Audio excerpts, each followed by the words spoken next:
Hello दोस्तों, कैसे हैं आप सभी लोग। आप सभी का स्वागत है मेरे डीडीसी कोचिंग में। जैसे कि आप लोग जानते हैं कि यूपी बोर्ड के हो चाहे बिहार बोर्ड के हो, आप लोग लेके साइंस हम ज़बरदस्त क्लास लेकर आए हैं। कैसे हैं दोस्तों आप लोग। अभी हमारे चैनल में अभी आप लोग जुटे हैं, सभी लोग का धन्यवाद दिल से। आप लोग प्रकाश का परिवर्तन यहाँ से हम आप लोग को टेस्ट कराने वाले हैं। ये साइंस फिजिक्स का पहला चैप्टर रहने वाला है, जो प्रकाश का परिवर्तन और अपवर्तन का ऑनलाइन टेस्ट है। ये तो देखिए, हम लोग ऑनलाइन टेस्ट में देंगे प्रकाश का परिवर्तन, और इसमें टोटली 30 क्वेश्चन पूछे जाएंगे और 30 ऑब्जेक्टिव क्वेश्चन रहने वाले हैं। तो दोस्तों बिल्कुल जानदार ज़बरदस्त क्लास आप लोगों के लिए लेकर आए हैं। यहाँ पर 30 क्वेश्चन, और आप लोग सभी लोग क्वेश्चन आप 30 कर बताएंगे नीचे कमेंट कर कि आप लोगों को 30 क्वेश्चन में से कितना क्वेश्चन सही हल हुआ है और कितना गलत हुआ है। उसके बाद हम सॉल्यूशन बताएंगे और इसके साथ साथ भी हम आंसर भी बताते चलेंगे। तो क्वेश्चन नंबर हम ज़्यादा विलम्ब करते हुए चलते हैं एक पर, और अभी तक चैनल पर अगर आप नए हैं तो क्या करें, सब्सक्राइब कर लें। ठीक है दोस्तों, तो चलते हैं एक पे। क्वेश्चन नंबर एक एक है, कह रहा है कि अवतल लेंस का आवर्धन m बराबर होता है। तो ऑप्शन ए है u बट्टा वी, ऑप्शन बी है u गुणे वी, ऑप्शन सी है u प्लस बी, और ऑप्शन डी है u वी अपन u। तो इसका सही आंसर देना है। तो आपको m बराबर सूत्र बताए हैं, क्या होता है, v अपन u होता है। तो ऑप्शन नंबर इसका डी राइट आंसर हो जाता है। ऑप्शन नंबर डी इसका क्या होता है, राइट आंसर। क्वेश्चन नंबर 2 की तरफ चलते हैं। क्वेश्चन नंबर 2 है आपको सामने। द क्वेश्चन नंबर 2 कह रहा है कि गोलीय दर्पण के फोकस एवं वक्रता त्रिज्या का बीच संबंध होता है। तो आपके सामने 4 ऑप्शन मिलेंगे और आप लोगों को हर क्वेश्चन के लिए मात्र 2 सेकंड दिए जाएगा। किसी भी क्वेश्चन को जवाब देने के लिए 2 सेकंड मिलेगा। आप लोगों को नीचे कमेंट करके बता सकते हैं। अभी तक हमारे चैनल पे जुड़े हैं और यूपी बोर्ड चाहे बिहार बोर्ड के छात्र छात्राएँ हैं, तो बिल्कुल साइंस आप लोगों का पहला चैप्टर प्रकाश का परिवर्तन और अपवर्तन आप लोग के ज़बरदस्त होने वाला है। यहाँ से जुड़ जाएँ या इसका राइट आंसर दीजिए। तो इसका राइट आंसर देना है, तो कह रहा है कि फोकस दूरी और वक्रता त्रिज्या में क्या संबंध होता है। इसका संबंध होता है क्या चीज़, तो हम बता दे रहे हैं r बराबर 2 गुणे एफ। तो ऑप्शन नंबर कौन सा सही हो जाएगा, तो ऑप्शन नंबर ए इसका राइट आंसर। ठीक है, इसके साथ हम क्वेश्चन नंबर 3 के चलते हैं। तो क्वेश्चन नंबर 3 कह रहा है क्वेश्चन नंबर 3 कि 1 मीटर, क्वेश्चन नंबर 3 कि 1 मीटर दूरी वाले उत्तल लेंस की क्षमता होती है। तो 1 मीटर दूरी वाले लेंस की क्षमता बराबर कितना होता है, तो क्षमता बराबर पी बराबर क्या होता है, तो 1/1 मीटर होता है। तो क्या होता है, तो क्षमता का मात्रक हम आप लोगों को बता दें तो डाइएक्टर होता है। लेंस देख रहे हैं कौन सा है, उत्तल लेंस। उत्तल लेंस में बिल्कुल प्लस होता है, और एक एक कटेगा तो क्या आएगा, एक ही तो आएगा, तो क्या आ जाएगा, एक डायरेक्टर। ऑप्शन नंबर बी इसका राइट आंसर। ठीक है, माइनस में कब होगा, जब अवतल लेंस होगा तब। ठीक है दोस्तों, तो बच्चों अभी यहाँ तक आप लोगों को कैसा लग रहा हो नीचे कमेंट करके बताएं। इसके साथ हम क्वेश्चन नंबर 4 पे चलते हैं। क्वेश्चन नंबर 4 कह रहा है कि किसी अवतल दर्पण के काल्पनिक सीधा अवर्धनी प्रतिबिंब बन जाता है, उस वस्तु की स्थिति क्या होती है। तो वस्तु की स्थिति क्या होती है कि ऐसा बनता है, तो बिल्कुल बताना है आप लोगों को साथ। तो देखिए, यहाँ से आप लोग चौथा का राइट आंसर देना है। तो चौथा का राइट आंसर है ऑप्शन सी। नहीं दिखाई दे रहा है तो बता दीजिए चौथा का राइट आंसर क्या हो जाएगा। तो ऑप्शन हो जाएगा ए। कह रहा है ऑप्शन ए हो जाएगा। कह रहा है कि दर्पण तथा फोकस दूरी के बीच में, दर्पण तथा फोकस दूरी के बीच में। इसके बाद हम 5वां नंबर क्वेश्चन पर चलते हैं। थोड़ा सा ये बड़ा था। 5वां नंबर क्वेश्चन कह रहा है कि किसी दर्पण का प्रतिबिंब सीधा और छोटा होता है, उत्तल दर्पण, अवतल दर्पण या समतल दर्पण, या इनमें से कोई नहीं। 5वां का राइट आंसर देना है। तो 5वां का ऑप्शन नंबर ए इसका उत्तल दर्पण राइट आंसर। ठीक है, इसके साथ हम देख रहे हैं क्योंकि जल्दी से 5वां क्वेश्चन पर पहुंच गए। उसके बाद 6वां पहुंच जाते हैं। 6वां नंबर क्वेश्चन कह रहा है कि 6वां नंबर पर अवतल दर्पण है आभासी, अभिसारी, अभिसारी एवं अपिसारी, इनमें से कोई नहीं। ये 4 ऑप्शन है आप लोगों के सामने। तो 6वां का राइट आंसर देना है। तो 6वां का राइट आंसर, एक 10वीं के छात्र हैं तो अभिसारी इसका होता है अवतल लेंस में। अभी पूछा गया है कि उत्तल दर्पण में क्या होता है, तो अपिसारी होता है। दोनों, तो दोनों नहीं होता है अभी ये दोनों दर्पणों में। ये दोनों याद रखें, आप लोगों के लिए वेरी वेरी इंपॉर्टेंट क्वेश्चन रहने वाला है यहाँ से।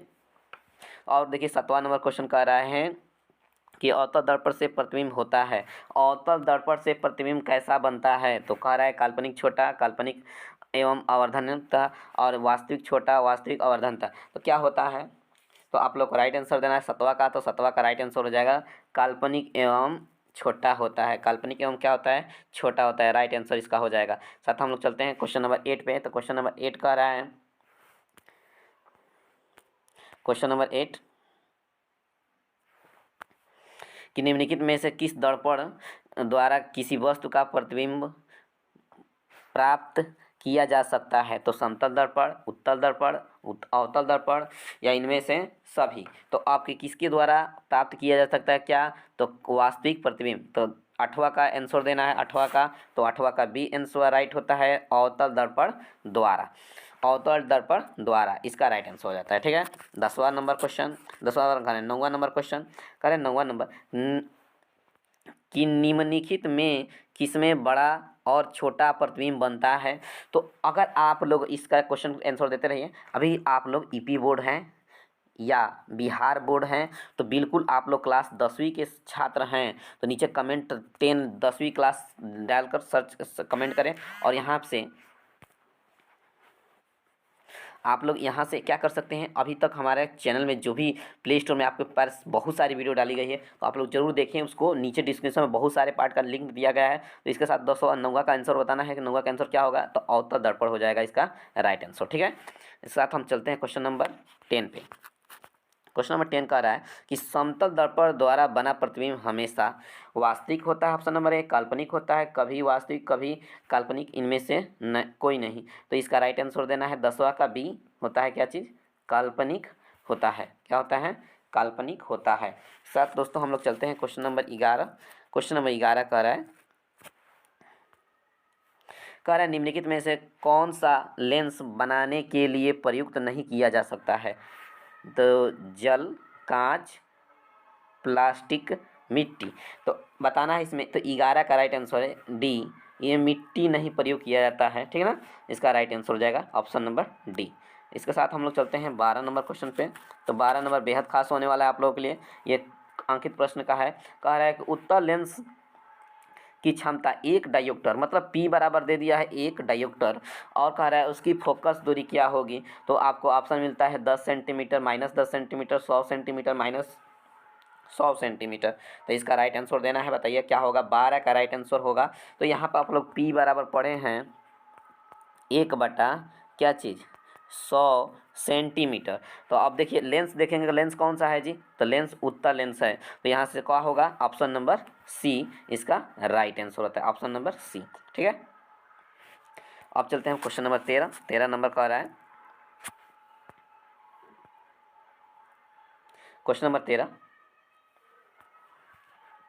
किसी बिंब का वास्तविक तथा समान साइज का प्रतिबिंब प्राप्त करने के लिए बिंब के उत्तल लेंस के सामने रखा जाता चाहिए। क्या रखना जाना चाहिए, कहाँ रखना चाहिए, ये आपका आंसर देना है। तो ऑप्शन है लेंस के मुख्य फोकस पर, फोकस के दूरी के दोगुना दूरी पर, अनंत पर, या डी नंबर ऑप्शन कर रहा है कि लेंस के प्रकाशित केंद्र तथा मुख्य फोकस के बीच। तो आपको राइट आंसर देना है 13 का। 13 का राइट आंसर होता है तो फोकस दूरी के दोगुना पर रखना चाहिए। इसका ऑप्शन नंबर बी इसका राइट आंसर होता है।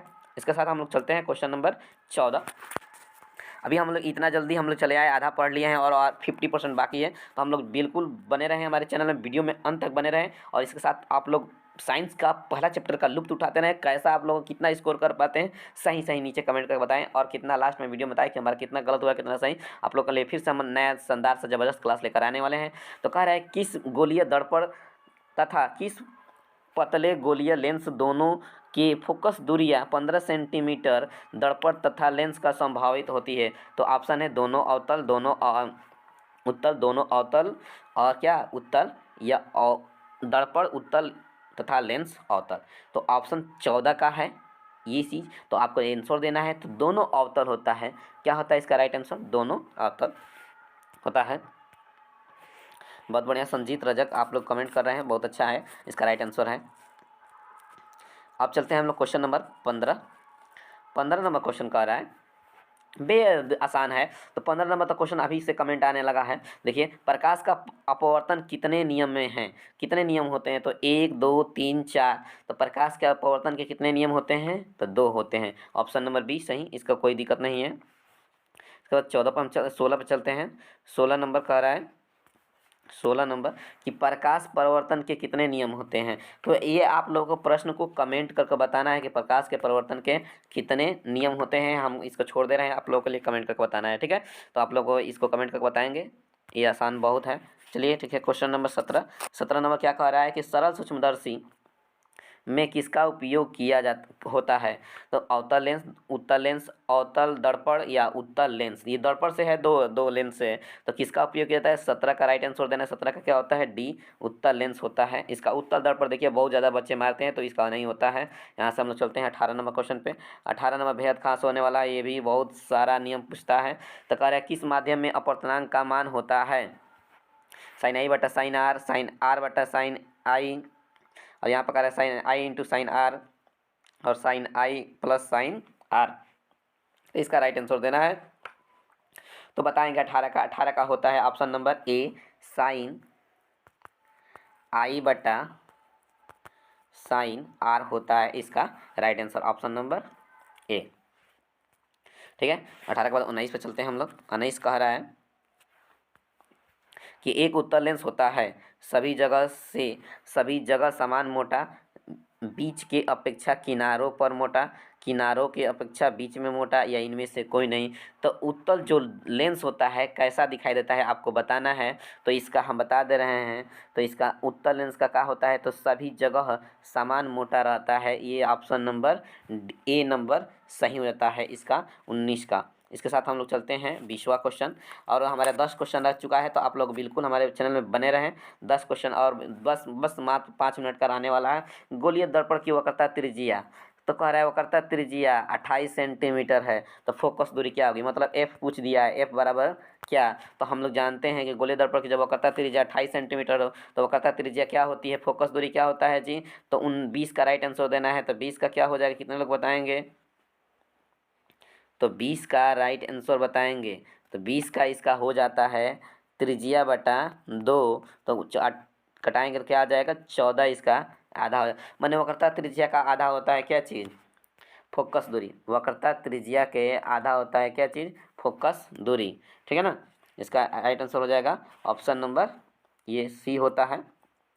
इसके साथ हम 21वां नंबर क्वेश्चन पे चलते हैं। 21 नंबर क्वेश्चन कह रहा है कि 10 सेंटीमीटर फोकस दूरी वाले अवतल लेंस के सामने 20 सेंटीमीटर दूर पर रखी बिंब का प्रतिबिंब बनेगा। कहाँ पर बनेगा? ऑप्शन नंबर ए, दर्पण के वक्रता केंद्र पर, दर्पण के फोकस दूरी पर, दर्पण के पीछे, या दर्पण के फोकस के बीच में। तो इसका राइट आंसर देना है। तो 21 का राइट आंसर हो जाएगा 21 का ए, दर्पण के वक्रता केंद्र पे, दर्पण जो बनेगा उसके केंद्र पे होगा। इसके साथ हम लोग चलते हैं क्वेश्चन नंबर 21 के बाद 22 पे चलते हैं। 22 नंबर क्वेश्चन हमारा बहुत जानदार सा है, यहाँ से थोड़ा बड़ा बड़ा हम क्वेश्चन लिए हैं आप लोगों के लिए। तो कह रहा है कि एक उत्तल लेंस से 30 सेंटीमीटर दूर पर बिंब रखा गया है, लेंस से बराबर दूरी पर वास्तविक प्रतिबिंब बनेगा, तो लेंस की फोकस दूरी क्या होगी?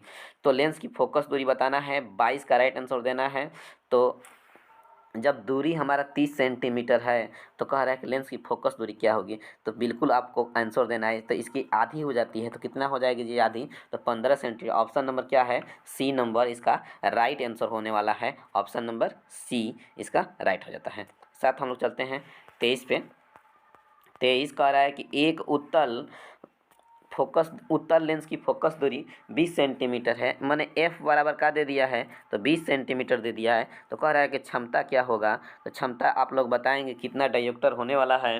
तो इसका हम लिख सकते हैं कि 100 बटा क्या चीज़ 20। अब देख लेंगे लेंस कौन सा है? तो उत्तल लेंस है। तो इसका 23 का आप क्या करेंगे? भाग दे देंगे 20 का, 20 पाँचे 100, तो 100 क्या आएगा? डायोप्टर को डी से डिनोट करते हैं, प्लस में आएगा कि माइनस में? तो प्लस में आएगा, ये 5 डायोप्टर आएगा। ऑप्शन नंबर कौन सा हो जाता है? तो ऑप्शन नंबर 23 का बी नंबर ऑप्शन सही हो जाता है।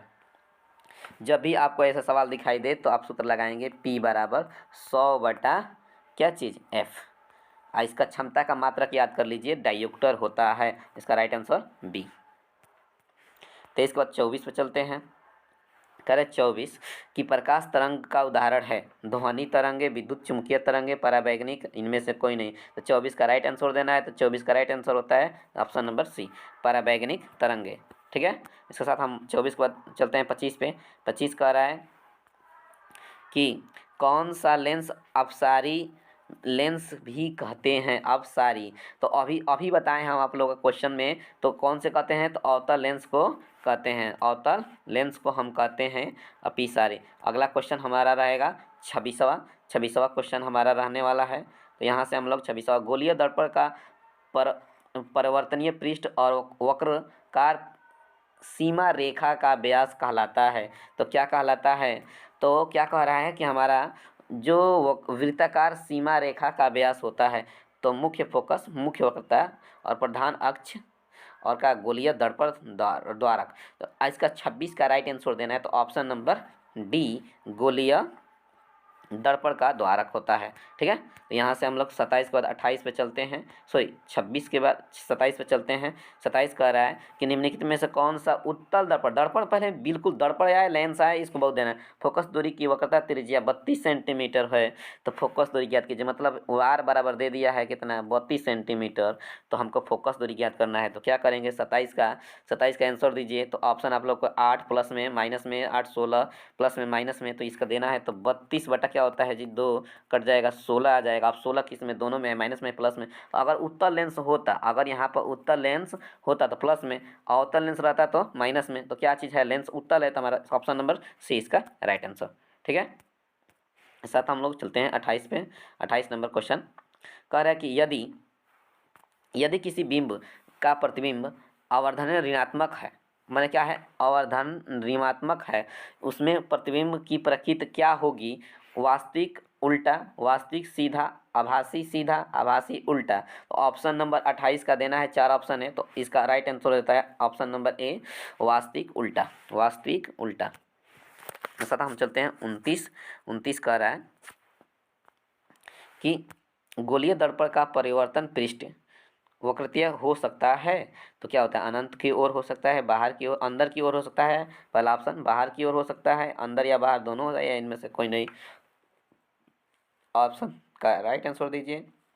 तो इसमें दोनों हो सकता है, option number C, option number C इसका हो जाएगा, अंदर और बाहर की ओर होता है।